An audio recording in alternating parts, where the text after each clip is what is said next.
Hello दोस्तों, नमस्कार। स्वागत है आपका सेवियर्स एजुकेशन यूट्यूब चैनल पर। Today we are going to discuss about class 11th की जो बुक है हॉर्नबिल, उसका पोइट्री सेक्शन है, उसके बारे में अपन डिस्कस करने जा रहे हैं। और आज अपन डिस्कस करेंगे जो सेकंड पोएम है जिसका टाइटल है द लंबर नम टॉप। इससे पहले फर्स्ट पोएम जो थी अ फोटोग्राफ, उसको हमने ऑलरेडी डिस्कस कर लिया है। अगर आपने वो नहीं देखा है तो इसी चैनल पे वो वीडियो अवेलेबल है, आप देख लीजिएगा।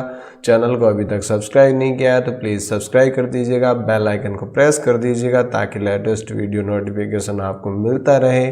और अगर यह पोएम आपको अच्छी लगे तो अपने फ्रेंड्स के साथ भी शेयर कीजिएगा ताकि उनको भी कुछ बेनिफिट्स हो सके।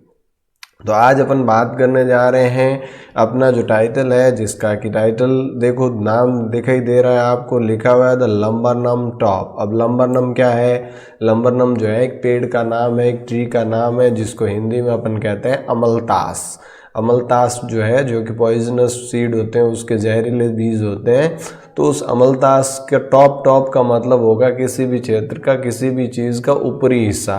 तो लंबरनम का जो है ट्री जो है, उसके ऊपर का हिस्सा जो टॉप का है, उसके बारे में इसमें अपन पढ़ेंगे, जिसके पोइट है टेड हॉग्स। और टेड हॉग्स नाम के जो पोइट है, इन्होंने इस पोएम को लिखा है।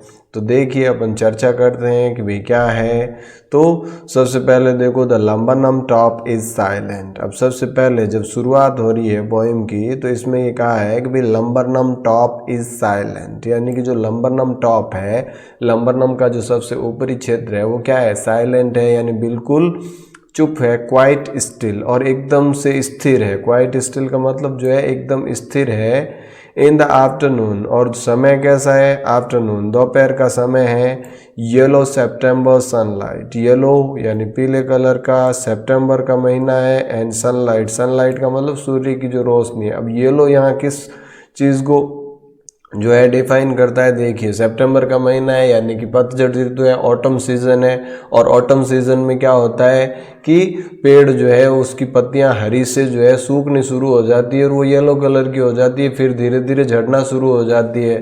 तो अब जो है उसकी येलो कलर की जो पत्तियां हैं, पत्तियों की कलर भी क्या है? येलो कलर हो गया है। और एकदम से जो है शांति है, जो वहाँ का जो वातावरण है वो भी क्या है? क्वाइट है, बिल्कुल साइलेंट है, स्टिल है। तो इस चीज़ को इंडिकेट कर रहा है कि भाई वहाँ बिल्कुल एकाकीपन यानी वीरान ये जो है वो नज़ारा है। अ फ्यू लीव्स येलोइंग, अब ये कह रहा है उसकी जो लीव्स है, कुछ पत्तियां जो है वो येलोइंग यानी पीली हो रही है, यानी कि वो अब हरी से येलो हो गई, झड़ने को तैयार है। ऑल इट्स सीड्स फॉलन, और इसके जो भी बीज थे वो सारे गिर चुके हैं, यानी कि ऑटम का सीजन है, पतझड़ का ऋतु है। और उसमें जो है ये बताने का प्रयास किया है कि भी किस प्रकार से लंबरनम ट्री जो है उसके टॉप बिल्कुल साइलेंट है और येलो कलर की पत्तियां, येलो कलर से वो लैडन है, पूरी तरह से छाया हुआ है। और उसकी पत्तियां भी जो है झड़ गई है, बीज ऑलरेडी झड़ चुके हैं, पत्तियां झड़ने वाली है। और ये जो है सितंबर के दोपहर का समय है। देखो, तो पहले स्टैंजा में क्या बताया कि बिल्कुल स्टिलनेस है, वहां पर बिल्कुल शांति है, किसी प्रकार की कोई हलचल नहीं है। इसके बाद देखिए सेकंड में क्या है? Till the gold Finch comes. अब देखो, गोल्ड फिंच नाम की जो स्पैरो है, जो चिड़िया है, वो जब तक नहीं आती। अब ये शांति कब तक रहती है? Till the gold Finch comes, जब तक ये गोल्ड फिंच नहीं आती। विद ए ट्विचिंग चरफ, ट्विचिंग का मतलब क्या है? चरचराहट करना, अलग अलग अपनी। चर्पिंग का मतलब ही क्या है? चहचहाट करना। तो अलग अलग डिफरेंट टोन में जो है वो चहचहाट करती है। सडननेस यानी कि एकदम से, अचानक से। स्टार्टलमेंट, स्टार्टल का मतलब होता है चौंकना, एकदम से चौंक जाते हैं। At the branch and, branch के एंड पे जो है, उस शाखा के अंत में जो है, उस ब्रांच के एंड में, शाखा के अंत में जो है, क्या है? ब्रांच के एंड में, एंड तक जो है एकदम से सडननेस, एकदम स्टार्टलमेंट आ जाता है। Then sleek as a lizard, और उसके बाद देखो देन यानी उसके बाद, स्लीक, स्लीक का मतलब रैंक कर चलना, एज अ लिजर्ड, लिजर्ड क्या होती है? छिपकली। अब छिपकली कैसे अपने शिकार को पकड़ने के लिए चुपके से जाती है ना, उसी प्रकार से जो है ये भी चुपके से वहां जो है गुजरती है।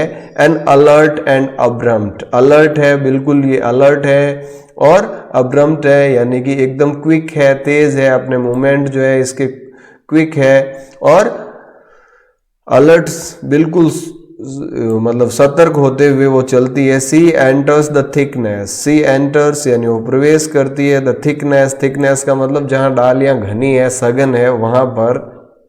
And A machine starts up of chittering, and A machine, और वहां पर जो है मशीन स्टार्ट्स अप यानी मशीन जैसा साउंड जो है वो आने लग जाता है। ऑफ चिटरिंग्स, किसका? चिटरिंग्स का, यानी उसके जो चूजे हैं, उसके जो बच्चे वहां पर जो बैठे हैं वो क्या कर रहे हैं? चिटरिंग शुरू कर देते हैं, चर्पिंग शुरू कर देते हैं। एंड ए टर्मर ऑफ विंग्स, और उनकी जो है विंग्स, ट्रिमर ऑफ विंग्स यानी अपने पंख फड़फड़ाने लगते हैं। एंड ट्रिलिंग्स, और इस तरीके से वो उड़ने का प्रयास करते हैं। The whole tree trembles and thrills, और पूरा जो पेड़ है वो क्या हो जाता है? एकदम से मतलब उसमें हलचल शुरू हो जाती है, रोमांच से भर जाता है।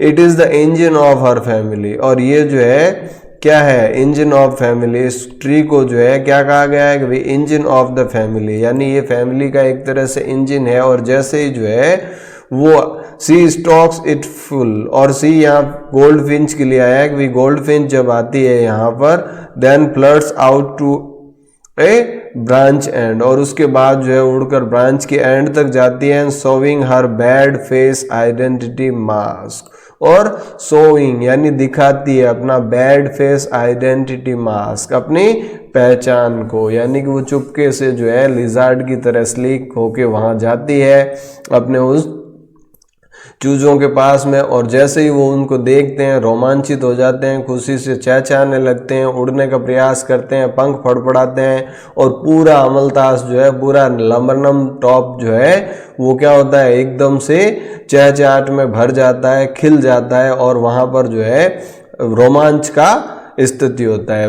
उल्टा पहले स्टैंजा में अपन ने क्या पढ़ा कि भाई बिल्कुल शांति है, वहाँ किसी प्रकार की कोई हलचल नहीं है, जबकि यहाँ सेकंड में क्या हो रहा है कि पूरा का पूरा जो है वो खुशियों से भर जाता है, वहाँ पर जो है रोमांच से भर जाता है, और डिफरेंट टाइप्स की एक्टिविटीज़ वहाँ होने लगती है। और यहाँ इसको देखो भाई, दो चीज़ें यहाँ अगर अपन उसकी बात करें फिगर ऑफ स्पीच की, तो देखो पहले में तो क्या है? देन स्लीक एज लिजार्ड, यहाँ जो है लिजार्ड की तुलना की गई है किससे? यहाँ गोल्ड फिंच से। यानी जब किसी दो चीज़ों की गुणों के आधार पर कंपैरिजन हो, क्वालिटी के बेस पे कंपैरिजन हो, तुलना हो, तो वहाँ जो है या तो सिमिले आता है या मेटाफर आता है, दो लिटरेरी फिगर है, लिटरेरी टर्म है। तो यहाँ पर जो है ये सिमिली है, क्योंकि एज या लाइक का यूज होता है तो वो होता है सिमिली। और सेकंड में देखो अब मशीन स्टार्ट्स अप, या मशीन तो नहीं हुई ना, मशीन से तुलना की गई है किनका? उन चूजों का, कि भाई चूजे जो है जैसे ही जो है मशीन स्टार्ट होती है तो जिस प्रकार से साउंड मशीन का शुरू होता है वैसे ही उन चूजों का साउंड शुरू हो गया। तो यहाँ पर जो है मेटाफर है, सीधी तुलना हो गई, किसी प्रकार के एज या लाइक का प्रयोग नहीं हुआ है। तो यहाँ पर जो है ये बताने का प्रयास किया है कि पहले में जब बच्चे घर में, अब अपन इसको अपनी रूटीन लाइफ या डेली लाइफ से लेके किस तरह से रिलेट कर सकते हैं कि भी जब घर में अपना कोई नहीं होता है या मुखिया नहीं होता है या कोई भी व्यक्ति जो है, बच्चे अकेले होते हैं, घर वाले घर में नहीं होते हैं, मम्मी पापा, और जैसे ही लौट के आते हैं तो वो बच्चे जो है झूम उठते हैं, खुशी से झूम उठते हैं, पूरा परिवार जो है एकदम से रोमांचित हो उठता है। उसी तरह की स्थिति यहाँ बताई गई है इस लंबरनम टॉप के ऊपर। उसके बाद क्या हुआ देखो, then the airy delicate whistle chirrup whisperings she launches away towards the infinite. अब देखो देन इसी के बाद विद इरी, इरी का मतलब होता है अचानक से, डेलिकेट विसल यानी बहुत, डेलिकेट का मतलब कोमल, विसल की सीटी बजने जैसी चर्पिंग की आवाज आती है, विस्परिंग यानी धीरे से, और उसके बाद सी लॉन्चेस अवे यानी कि वो उड़ जाती है वहां से टूवर्ड्स द इनफाइनाइट। इनफाइनाइट का मतलब यहाँ जो है स्काई से है, खुले आसमान से है कि वो गोल्डफिंच जो है वापस खुले आसमान की तरफ उड़ जाती है।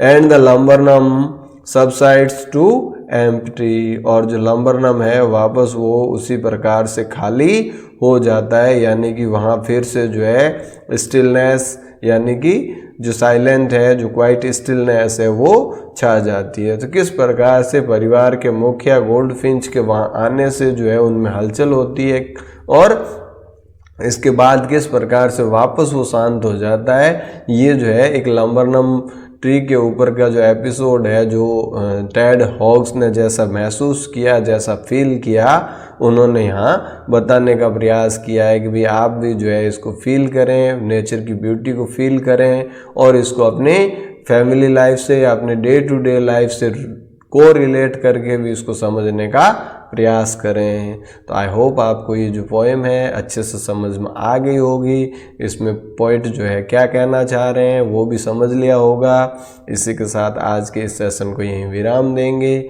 मिलते हैं अगले सेशन में अगले पोएम के साथ। तब तक के लिए थैंक यू। जय हिंद, जय भारत।